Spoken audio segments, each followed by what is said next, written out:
So I know I've been very kind of clear with how I've talked about this numerous times.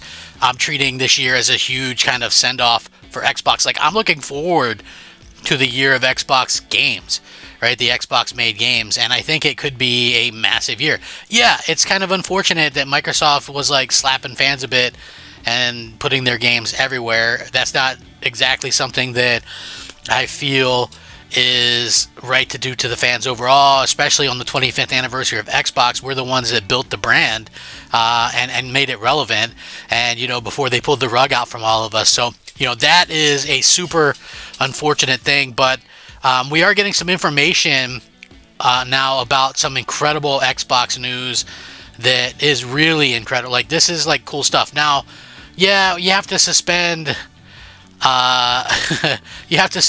your belief process or whatever with some of this, because obviously Microsoft doesn't have exclusives, so it does kill. I know people don't want to hear that, but it does kill some of the the hype behind this stuff. It just does. There's just no way else to put it. I mean, you can still, I'm sure, like, maybe there's some people out there who can do it and be like, oh yeah, it's okay, blah blah blah, but it does kind of kill the mood a bit that this stuff is going everywhere. But anyway, the rumored schedule and everything that's coming, the new controller that I talked about in another video, there's a lot of good stuff to look forward to this year from Xbox. So hang on to your hats if you're like an Xbox fan, because this could be right up your alley, and I think that's something that's really exciting, to say the least. So hopefully you guys are in agreement with me. So we have some release things as well. So The Verge's Tom Warren has published some updates on the Xbox schedule for this year. Xbox brand celebrates its 25th anniversary, and Microsoft is trying to launch games in 4 of its biggest franchises: Forza Horizon, Halo, Gears, and Fable. We already know the date of Playground Games' Forza Horizon 6, which will be released May 19th. As announced during the recent Xbox Developer Direct. Warren adds that this sources indicate that Halo Studios is targeting a summer release for Halo Campaign Evolved, the single-player remake of the 2001 game that launched the first-person shooter series and originally captured the interest of many gamers to the Xbox brand in the first place. They're probably doing the summer release because they want to get games out before GTA 6. Let's just be real about that. It doesn't make a whole heck of a lot of sense to release anything at that particular time,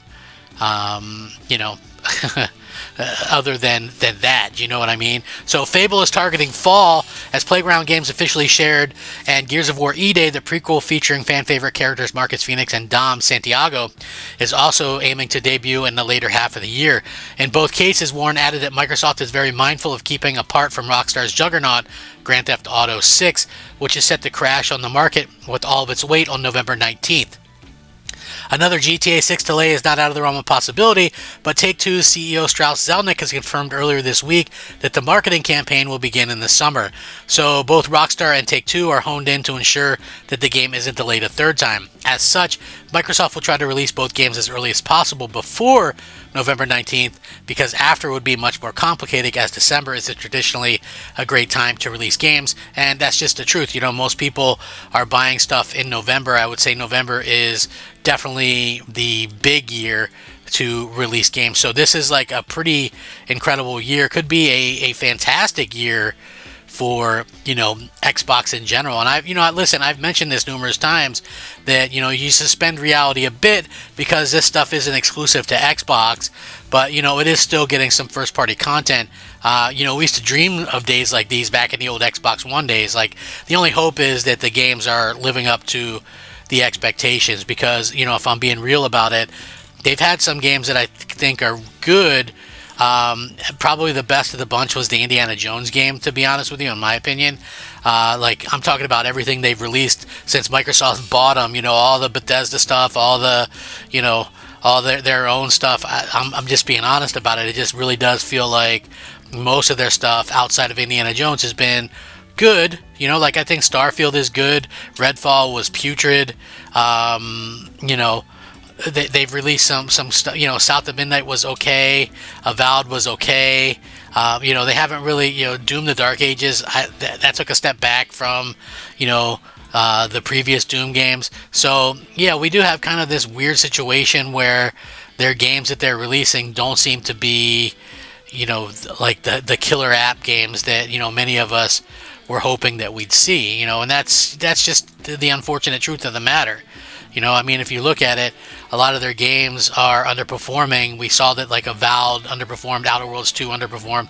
So these games are definitely underperforming, and you can't just rush out a game to rush out a game, or patting a developer on the back for, like, say, having the ability to release 3 games in a year. I mean, that doesn't really work if the games aren't like great. And I think it would be almost impossible for a team to release 3 great games in a year. So, releasing some mediocre games is basically all we kind of got stuck with.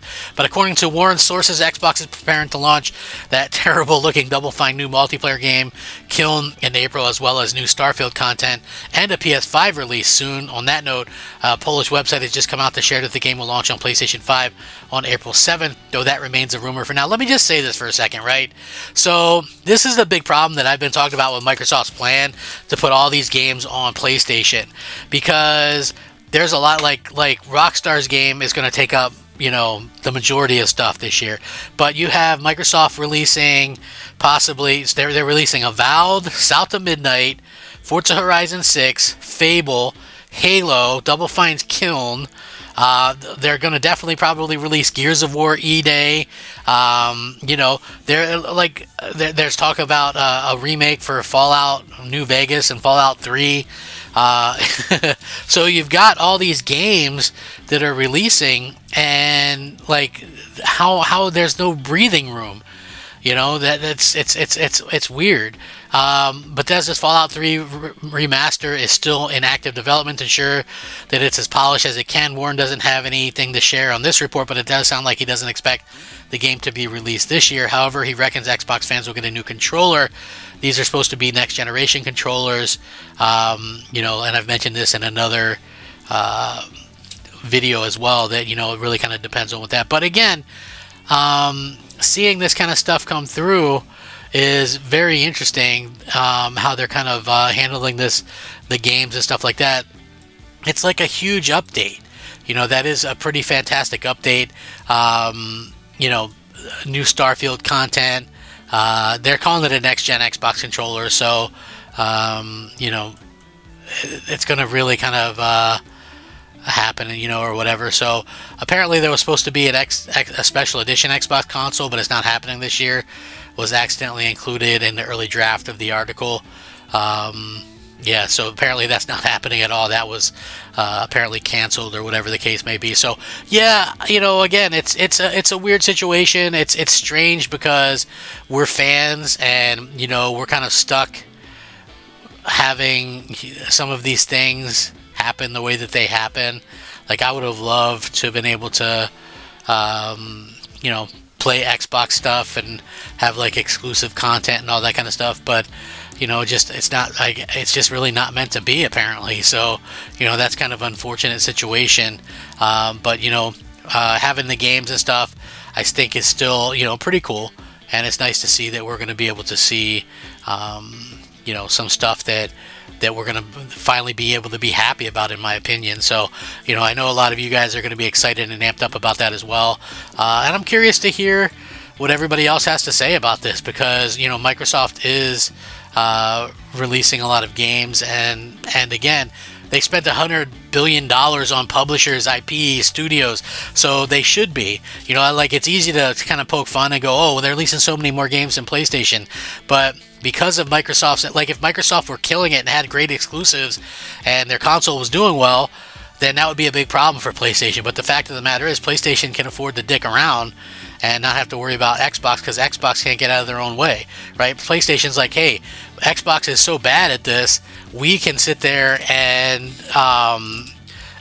focus and maybe try to get a hit with our with our games as a service titles, and take a bet on all those things. And even though they screwed up and they have to go back to the drawing board with single player games again, we got plenty of time, because nobody's going to, in their right mind, is going to switch over to Xbox. That's like saying, hey, I'm going to switch to the Dreamcast. I'm going to not get a PlayStation 2. I'm going to buy a Dreamcast instead. It wouldn't make sense to do that. you know. So I don't know, but it is, like I said, it's going to be a good year for content. Maybe too good a year for them. Like, I think a lot of the stuff is going to be a miss that they put on PlayStation. I mean, I think Halo will probably do well, and maybe Forza again. I don't know, maybe, but having another Forza a year later might not work out so well for Microsoft. Let me know what you guys think. Rack 'em up. Crab Gamer out.